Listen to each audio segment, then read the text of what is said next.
सोनम और राहुल गांधी से आखिर बीजेपी डरती क्यों है? किस तरीके से एक तरफ सोनम वांगचुक को दिल्ली के जंतर मंतर से हटा लिया गया, किस तरीके से हॉस्पिटल में एडमिट करा दिया गया ताकि धरने प्रदर्शन से वो हटे और आंदोलन कमजोर हो जाए, ये आरोप लगाया जा रहा। वहीं दूसरी तरफ राहुल गांधी के लगातार रैलियों से बीजेपी इतनी परेशान हो चुकी है कि सारे हथकंडे अपनाती है, लेकिन वो हथकंडा काम भी नहीं आता है। जी हां दोस्तों, आज मैं आपको इस खबर में बतलाने जा रहा हूं कि क्यों राहुल और सोनम वांगचुक से सरकार डर रही है, बीजेपी डर रही है। साथ ही साथ आज अभी बड़ी खबर आई है दोस्तों कि भूख हड़ताल पर अभिजीत दीपके बैठ चुके हैं और किस तरीके से एक महिला ने उनके मुंह पर स्याही फेंक दी है। जी हां, जंतर मंतर पर पूरा माहौल गर्म हो चुका है। माहौल इतना गर्म हो चुका है कि अब लोग सोचने पर मजबूर हो रहे हैं कि आखिर यह धरना प्रदर्शन चलेगा भी या इसको भी खाली करा दिया जाएगा। दोस्तों, खबर की शुरुआत करते हैं। सबसे पहले मैं खबर की शुरुआत करूं उससे पहले मैं आपको ले चलता हूं राहुल गांधी की उस रैली में, जहां से राहुल गांधी ने छात्रों की गूंज कैंपेन का दूसरा ये प्रोग्राम किया, वो भी देहरादून के अंदर। भारी बारिश हो रही थी, बारिशों के बीच में राहुल गांधी गए, जनता को संबोधित किए और इतनी भयंकर तरीके से पब्लिक वहां मौजूद थी जिसको देखने के बाद बीजेपी को तो हैरानी होनी ही थी। सारे हथकंडे अपना लिए गए, लेकिन उसके बावजूद भी इतने भारी संख्या में लोगों को देखकर खुद कांग्रेस भी आश्चर्यचकित हो गई कि क्या वाकई राहुल गांधी के मानने वालों की संख्या लगातार बढ़ रही है। दोस्तों, कल तक सवाल पूछे जाते थे कि कौन है राहुल, मोदी जी कहा करते थे कौन है राहुल। अब उन लोगों पर जवाब है कि राहुल गांधी ये है राहुल गांधी, जिनको देखने के बाद ललाहित पब्लिक राहुल राहुल राहुल के नारे लगा रही है। सबसे पहले राहुल गांधी ने अपने प्रोग्राम में क्या कुछ कहा है, उसके बाद राहुल गांधी के नारों से किस तरीके से पूरा माहौल बन जाता है वहां पर, वो भी नजारा मैं आपको दिखाऊंगा। सबसे पहले राहुल गांधी क्या कह रहे हैं, सुनिए। एक रास्ता 8 घंटा 5 साल के लिए मेहनत करनी पड़ेगी और दूसरा रास्ता पेपर लीक वाला रास्ता। सचमुच में एक रास्ता नहीं है, सचमुच में 2 रास्ते हैं और आप सब ये जानते हो। एक रास्ता ईमानदारी का रास्ता, मेहनत का रास्ता, इस पे आपको फाइनेंशियल कॉस्ट सहनी पड़ेगी, फैमिली प्रेशर लगेगा, इस पे आपको एज लिमिट आएगा, इसके लिए आपको 8 घंटा 5 साल के लिए मेहनत करनी पड़ेगी।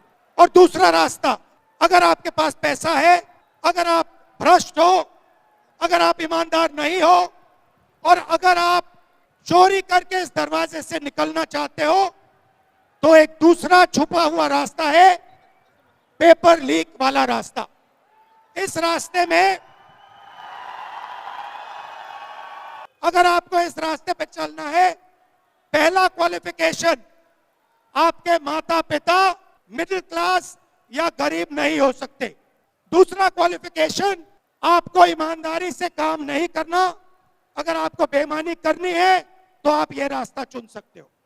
अब 99.9% लोग, हमारे जो स्टूडेंट्स हैं वो ईमानदार हैं, वो इस रास्ते में नहीं चलते हैं, मगर 1% लोग सिस्टम का प्रयोग करके इस रास्ता का यूज करते हैं और बाकी सारे के सारे युवाओं को नुकसान होता है। ये जो पेपर लीक है ये बढ़ता जा रहा है। 7.5 करोड़ स्टूडेंट्स को पिछले 10 साल में पेपर लीक ने डैमेज किया है। नंबर फिर से सुन लीजिए, 7.5 करोड़ युवाओं को पेपर लीक से नुकसान हुआ है। 152 लीक्स हुई हैं। 152 लीक मतलब पिछले 10 साल में हर महीने एक पेपर लीक हुआ है। और रियलिटी है कि कन्विक्शन रेट 0।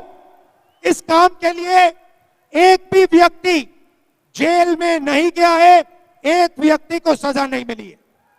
अब ये नजारा देखिए दोस्तों, जो लोग पूछते हैं कि कौन है राहुल गांधी, उनके लिए जवाब है। जरा इस वीडियो को देखिए।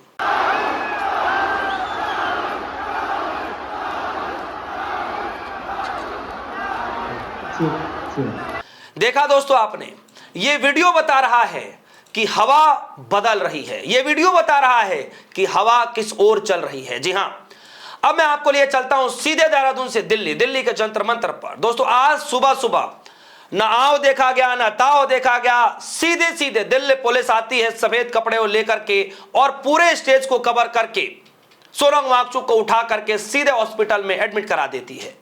कोर्ट ने कभी नहीं कहा, जिस कोर्ट का हवाला दिया जा रहा है दिल्ली पुलिस के द्वारा, कोर्ट ने तो कभी ऐसा कहा ही नहीं कि आप उनको उठा करके हॉस्पिटल में भर्ती करा दीजिए, बल्कि कोर्ट के द्वारा यह कहा गया कि समय समय पर उनकी जांच होती रहनी चाहिए। जो भी स्वास्थ्य से रिलेटेड कोई दिक्कतें हैं तो उसको तुरंत केंद्र सरकार के तरफ से मुहैया करानी चाहिए। कोर्ट ने कभी नहीं कहा कि आप उनको उठा करके ले जाइए और हॉस्पिटल में एडमिट करा दीजिए। खुद उनकी पत्नी कह रही हैं कि ये कोर्ट के आदेशों का उल्लंघन है। कोर्ट ने कभी नहीं कहा। तो जब कोर्ट ने नहीं कहा तो दिल्ली पुलिस ने एक्स्ट्रा स्टेप उठा करके क्यों भर्ती करा दिया भाई? यही तो सवाल पूछा जा रहा है। और आज दोस्तों देखिए कि किस तरीके से एक सोनम वांगचुक से पूरी सरकार हिल गई है, एक सोनम वांगचुक से। और अब खबर मैं लेकर चलता हूं दोस्तों कि जब सोनम वांगचुक को उठा लिया गया, वहां से हॉस्पिटल में एडमिट करा दिया गया, तो अब लास्ट में दोस्तों हुआ क्या? सोनम वांगचुक के बाद अब भूख हड़ताल पर बैठ चुके हैं अभिजीत दीपके कि वो भूख हड़ताल करेंगे। और जैसे ही ये खबर मीडिया में वायरल हुई, पता नहीं अचानक एकाएक अभिजीत दीपके भाषण दे रहे थे और उसी भाषण के बीच महिला खड़ी होती है और स्याही निकाल करके अभिजीत दीपके के मुंह पर फेंक देती है। दोस्तों पूरा माहौल जंतर मंतर पर बदल जाता है। ये डर नहीं है तो क्या है? प्रधानमंत्री मोदी जी के इस्तीफे की मांग तक होने लगी कि ये आपका रवैया ठीक नहीं है, अकाउंटेबिलिटी तय होनी चाहिए। आप सोनम वांगचुक ऐसे उठा करके आप धरने प्रदर्शन खत्म नहीं कर सकते। दोस्तों आप सभी को क्या लगता है, क्या वाकई राहुल और सोनम से बीजेपी डरने लगी है? जिस तरीके से दिल्ली के जंतर मंतर पर सोनम वांगचुक को हटा दिया गया, अभिजीत दीपके हैं जिस तरीके से भूख हड़ताल पर बैठे हैं, उनके मुंह पर स्याही फेंकी जा रही है, क्या लगता है कि वाकई समय बदल रहा है, हवा बदल रही है? और किसकी हवा बदल रही है ये आपको तय करना होगा। आपकी जो भी राय होगी वीडियो कमेंट सेक्शन में जाएगा, अपनी राय रखिएगा। फिलहाल के लिए दीजिए इजाजत, देखते रहिए सोनी, धन्यवाद।